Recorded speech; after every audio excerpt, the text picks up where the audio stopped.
channel. Welcome back to another video. I'm Jessie and you're watching.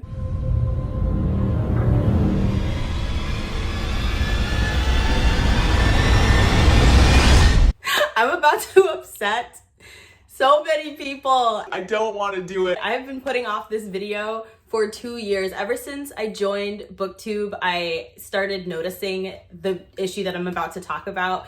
This is something that I've been wanting to speak on for a very long time. So I just want to say, as a disclaimer before I get into this video, that I am not attacking anybody. This is not a call out, but rather a call in. I'm not coming for anybody. I'm not mad at anybody. I'm speaking on an issue that I have noticed within the book community for as long as I've been here, something that has been driving me insane, something that I have heard multiple reviewers say, reviewers that are close friends of mine, reviewers that aren't friends of mine. This is not me attacking or even addressing specific people within the bookish community. It is me having a conversation with the bookish community as a whole, because this is something that has been driving me funking crazy. And if I have to go one more day without talking about this issue, I'm going to lose it. While you're watching this video, if you find that you yourself have done and said some of the things that I'm about to critique, please do not feel as if I'm coming for you personally. I am definitely not. I promise that there's no specific person that I have in mind throughout this discussion. But this is a topic that I really do want to see addressed, and I've been quiet about it. I'm hoping that it would just resolve itself and that I wouldn't have to speak on it. And it's getting worse. And it's just to the point where I'm like, y'all could be mad at me if you want to, but I'm going to talk about this regardless. Whew, okay, now that the disclaimer is out of the way. Why am I so nervous? Okay, why am I so nervous? This discussion is specifically to address the criticisms that books in the thriller genre written by BIPOC authors often receive. By BIPOC, I mean Black, Indigenous people of color, authors of color. And by thriller spectrum, I mean mystery books and horror too. So let's just get right into it. The number one criticism that these books often receive is that they are not scary enough and that they don't feel like thrillers. Let me give you some examples of the books that I'm talking about, just so you know what I'm referencing. I'm talking about The Majesties. I'm talking about My Sister the Serial Killer, The Death of Vivek Oji, Let Me Hear a Rhyme, and recently When No One Was Watching, which is a recent release by Black author Alyssa Cole. So this discussion is going to draw examples largely from When No One Was Watching, because I just recently completed it, and also because the way that white people, specifically white people, are reviewing When No One Is Watching is driving me crazy, y'all. Like, that's the real horror. The real horror is how y'all are reviewing and doing this book. That's where the horror comes in, because y'all are tap dancing on my last and final nerve, okay? Like, it's been hanging on by a thread all through 2020, and y'all are just...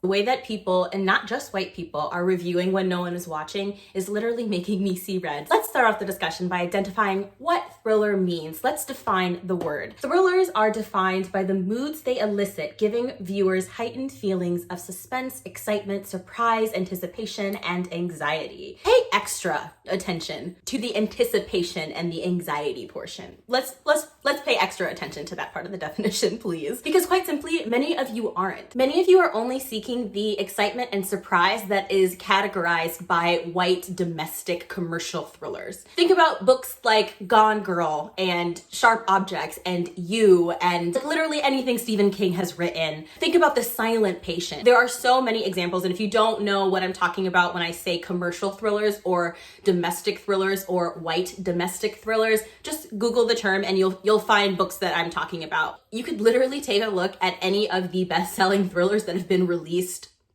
ever in order to get a feel for the books that I am addressing. Do you know how much anticipation and suspense I felt every single page of When No One Is Watching. The twisting and the burning sensations that I felt while reading about the racist interactions that our main character had to live with. Every hair on my body was standing straight up. Do you understand how much anxiety it gives a person to watch their home, not just their home, but their neighborhood disappear right before their very eyes? Seeing your neighborhood, the place that you were raised and grew up and fell in love, be gentrified by seeing the neighbors, the people that you grew up with in this neighborhood, be pushed out of this neighborhood because they can no longer afford it due to the white people gentrifying their neighborhood. The horror of watching those faces get replaced every single day by the faces of white people who are suspicious of you and are hyper quick to call the police on you, making you a criminal in your own neighborhood, in your own home. Do you have any idea how horrific and terrifying and anxiety inducing that is? And knowing that every single time the police is threatened to be called on you, that interaction could end with your death. You essentially spend every single day trying not to upset the white people who moved into your neighborhood, trying not to look suspicious or creepy or dangerous or thuggish because you don't want to get the police called on you and you don't want to die. Don't you dare say that this book isn't a thriller. You have to live with these strangers who have the power to end your life with a single phone call. You have to constantly speak softly in order to not offend or scare the white people who have moved into your neighborhood. Honestly, how dare you say that that's not scary? How dare you say that this book isn't a thriller? And those are just some of the many thriller elements. A lot of the other thriller elements of the story was missed. For example, the gaslighting of Black women by Black men, the references to the yellow wallpaper, the dialogue about how white people make Black people think that they're crazy and imagining racism. They make us think that it's all in our heads, and so we're living with psychological terror as well. We're doubting our own selves, as well as the dialogue about how some men use the stereotype that Black women are crazy in order to get them hospitalized, which touches on this long theme of men throughout history getting women diagnosed with insanity so that they can be locked up and controlled. A lot of that was all just conveniently missed while this book was being written off as not a thriller. And it just drove me up a wall because these themes have been written into so many white stories, the yellow wallpaper, for example, and nobody said that that wasn't a thriller. Nobody said that that wasn't scary enough. It's just like the double standard that exists when BIPOC individuals write these stories with the same exact creative techniques that white people write their thrillers. But when it's a BIPOC person, it's just suddenly not scary enough. And then we get pushed out of the genre and seen as just not, like, we don't deserve to be there. We don't deserve to get to call our books thrillers. Nobody says that the horror comedies created by Simon Pegg aren't thrillers because they're horror satire and thus not scary. Because they respect and acknowledge that not all thrillers are scary. And many use comedy and satire instead of jump scares. But when a Black woman replicated that same effect in the same genre, her work isn't recognized and suddenly it's not good enough. Instead of saying that this doesn't feel like a thriller, I think that people should focus on reading BIPOC thrillers and horror books with the same amount of empathy that people read white thrillers and horror books with. Try to read with the empathy that you are lacking. And if you're a BIPOC person who didn't feel fear at these things, who didn't think that When No One Was Watching was a thriller, it's likely because these things are so commonplace for you that you no longer recognize them as scary because it's a reality that you have to live with every single day. I also want to say that Black people, we cannot allow white people to get to define what's scary. That cannot happen. It happens too much every day, and it's gotta stop because what's scary to white people is never going to be what's scary to us. What's scary to them is never going to include us. What are you really even saying when you say it doesn't feel like a thriller? Ask yourself, who is getting to define what feels like a thriller? White thriller authors have a monopoly on what constitutes as a thriller, and that usually means commercial domestic fiction like Sharp Objects and Gone Girl. Honestly, the way that people are talking about When No One Was Watching, the way that people are talking about so many of the BIPOC thriller books that have been released illustrates a fundamental inability to connect with people of color's feelings. For example, a lot of white people didn't think that Get Out was scary, and that movie terrified me to my very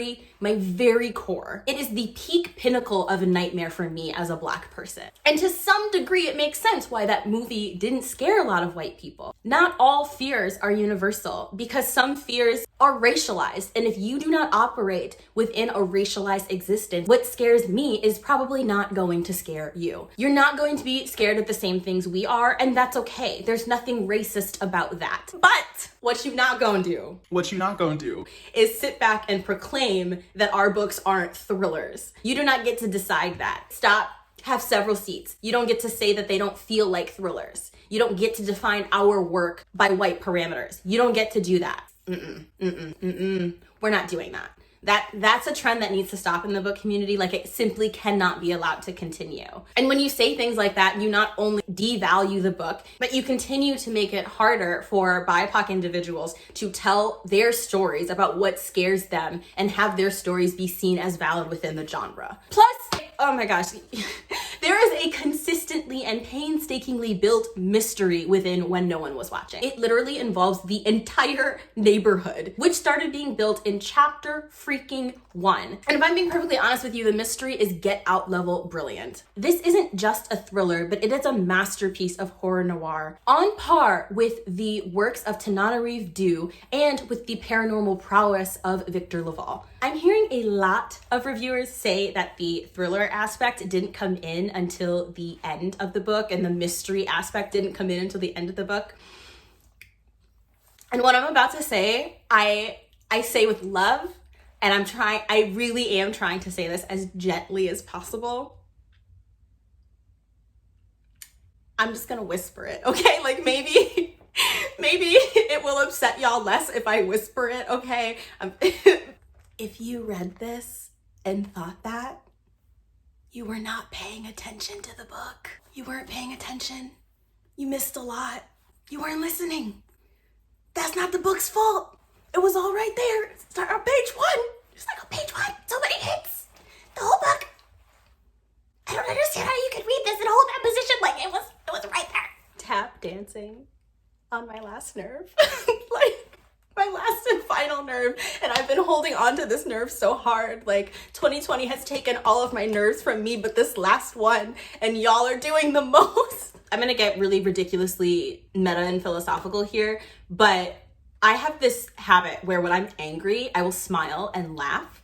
And it's just a terrible, maddening habit, because then people don't realize how mad I am because I'm grinning. Like, I literally feel like Shafra from the Broken Earth trilogy. Like, it's insane. It's absolutely insane. And my theory about why I do this is because even though I'm non-binary, I was still raised as and socialized as and treated as and expected to grow up to be a woman. And what do we do to women from day one? We teach girls that it's not okay for them to like express their anger and their emotion. We tell them to smile. I was told so often to smile as a child when I was upset. And now as an adult, that's exactly what I do when I'm upset. Like, I just grin and laugh and giggle. Okay, it's insane. It needs to stop. And fuck the patriarchy. Let's get back to the video. I'm sorry I went off topic. I need help, and y'all are not helping. Another thing I really want to bring up to readers who read this book and just didn't think that When No One Was Watching felt like a thriller. Did you not read and recognize and feel the anxiety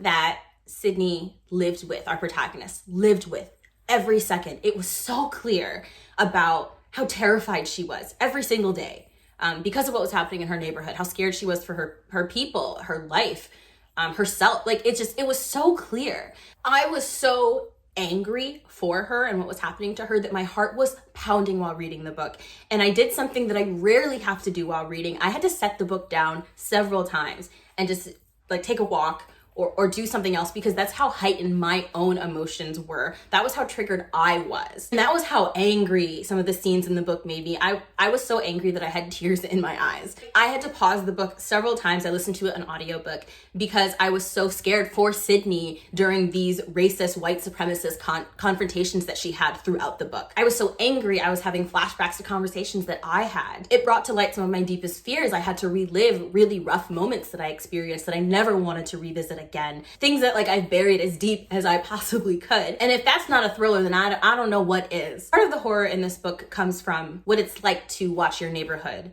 be gentrified and taken from you. Of seeing the businesses that you bled for, the places that you grew up frequenting, the only places in the world that made you feel safe and welcomed in disappear right before your very eyes. Destroyed and replaced with establishments that are hostile to you, openly hostile to you. And not just you, but your people too, your entire neighborhood. Without going into detail, this is something that I have gone through. This is something that my family has gone through. And I can tell you that it leaves unimaginable scarring. Your whole history is taken away from you. Don't you dare say that this isn't a thriller. Horror noir in particular has existed for decades, as has the presence of BIPOC writers within the genre. Please stop reviewing these books without considering the elements that you are missing because you are judging them by their white counterparts and how white people tell their thrillers and their scary stories. Please stop. Now, if you have a preference for thrillers and horror books that are just like really like outlandishly, ridiculously scary, there's nothing wrong with that. I don't think that that's racist. I don't think that is something that you should feel bad about. I like both personally. I love my slow kind of gothic suspense stories where not a whole lot happens and you're just like, you know, waiting to see if something comes around the corner, but you're not really sure. I love that because I love like boring Victorian writing, but I also do love my just gruesome, constantly heart racing, pounding, action heavy thrillers and horrors too. But we need to stop. Let me not say we, because I haven't been doing it. Y'all need to stop acting as if thrillers are only valid if they are the latter, right? Because that's not true. Thrillers, horror, big genre. It includes comedy, it includes satire. A lot of you did My Sister the Serial Killer by Oyin Khan Braithwaite dirty because she used satire, comedic satire. And a lot of y'all said that that book didn't count as a horror book because it was funny and it wasn't scary. Again, I'm gonna bring up Simon Pegg. Nobody says that his work isn't horror. It's just a gross double standard where Black women, Black writers, authors of color use the same exact techniques of creative storytelling as white people. And suddenly people, when it's a person of color, suddenly people act like it just doesn't count. I just can't do it. I've said it many times throughout this video, but I'm gonna say it one more time just for the people who are coming in late. A thriller doesn't have to be written as a commercial white domestic thriller in order to be valid, in order to count as scary. It simply does not. That's incorrect. White people do not get to define the genre of fear. White people do not get to have a monopoly on thrillers. And the only way that that's going to stop is if y'all start changing the way that you talk about thrillers. And I do feel that it is racist to expect people of color to write their thrillers the same way that white people write theirs. That I do think is racist. I'm not gonna lie, it's racist. But if you are one of those people who is watching this and have said these things about these books and realize like, hey, I was reading these books unfairly and incorrectly, please do not get down on yourself. I've been saying this for a while, but racism is insidious, it is corruptive, and it is sneaky. Racism has embedded itself inside of each of us in ways that are impossible to extricate in one night. As you're doing anti-racist work, you're going to realize throughout your life, like, hey, you're gonna keep finding things within you that are problematic and need to get rooted out. It's lifelong work. It's not a race. You gotta think about this in terms of long haul. So like, don't get disheartened because you found out I've been reviewing these books in a racist way. That's to be expected. Racism is insidious and it permeates literally everything. To expect it not to color the way that you engage with books by BIPOC folks, even if you are a BIPOC person yourself, is either ignorance or naivety. Of course it's going to affect it. Like, of course it is. All you can do is resist the urge to be hurt or get defensive when you find out that racism has embedded itself inside of you, because those feelings only serve white supremacy. Those feelings only serve to keep you from actively doing the work to fix it, right? Instead, just be glad that you're seeing it now. Get excited to expel those thoughts the same way that you would be excited about weeding a garden. Nobody is excited about weeding a garden, except I do like to weed. That's not the point. In the comment section down below, I would love to hear about some non-commercial thrillers and horror books that you love, especially if they are books that have been unfairly written off. If you made it this far in the video, please comment down below with the word noir, N-O-I-R-E, or just put some sort of like creepy emoji in the comment section, I suppose. But yes, word of the day is definitely going to be noir. That is gonna do it for this video. If you like liked this video, please give it a big thumbs up and subscribe to my channel. I would absolutely love it if you became a part of my bookish family. All of my social media links are going to be in the description box below. Stay safe, and remember, if Hannibal the Cannibal can wear a mask, then so can you.